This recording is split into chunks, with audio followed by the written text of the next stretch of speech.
Parliament ఎన్నికల్లో కలిసి పోటీ చేయాలని నిర్ణయించాయి బీఆర్ఎస్ బీఎస్పీ. కేసీఆర్ను ఆర్ఎస్ ప్రవీణ్ కుమార్ కలిసి చర్చించిన అనంతరం ఎన్నికల్లో కలిసి పనిచేయాలని ఇరు పార్టీ నేతలు ప్రకటించారు.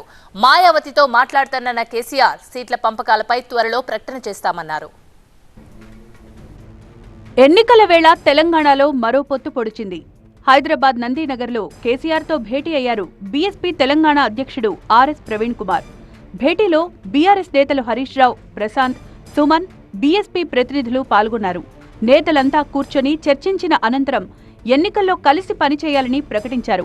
పొత్తుకు సంబంధించి త్వరలో విధి విధానాలు ఖరారు చేయనున్నారు. రెండు పార్టీల మధ్య సామీప్యత ఉందన్న కేసీఆర్ పార్లమెంట్ ఎన్నికల్లో కలిసి పనిచేయాలని నిర్ణయించామన్నారు.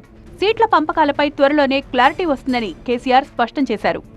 కలిసి పనిచేయాలని చెప్పి స్థూలంగా ఒక నిర్ణయానికి వచ్చాము. పని చేస్తాం కూడా. తప్పకుండా కొన్ని సీట్లు వాళ్ళు పోటీ చేయాల్సిందే, కొన్ని సీట్లు మేము పోటీ చేయాల్సిందే. ఒకసారి అలయన్స్ అనుకున్న తర్వాత గౌరవప్రదంగా ఉంటుంది కదా. గతంలో కేసీఆర్ను విమర్శించిన మీరు ఇప్పుడెలా పొత్తు పెట్టుకుంటున్నారంటే దేశంలో బహుజనులు పాలకులుగా చేయడం కోసం అవసరమైన రాజకీయ నిర్ణయాలు తీసుకుంటామన్నారు ఆర్ఎస్ ప్రవీణ్ కుమార్. బహుజనుల హక్కులకు భంగం కలుగుతుందనుకున్నప్పుడే విధానాలను ప్రశ్నించామంటున్నారు. పొత్తు ఎన్ని రోజులు ఉంటుందనేది ప్రజలే నిర్ణయిస్తారంటున్నారు. దేశంలో అసలు రాజ్యాంగమే అస్తిత్వమే ప్రమాదంలో పడ్డప్పుడు, బతకడమే ప్రమాదంలో పడ్డప్పుడు, రాజ్యాంగమే ప్రమాదంలో పడ్డప్పుడు అంతకన్నా గొప్ప ప్రమాదం ఉంటుంది దేశానికి. సో అందుకొరకు తప్పకుండా లౌకిక శక్తులను ఏకం కావాలి. అలా లౌకికతో ఉన్న ప్రమాదంలో ఉండదు. అందుకొరకే మరి అలా బహుజన్ సమాజ్ పార్టీ.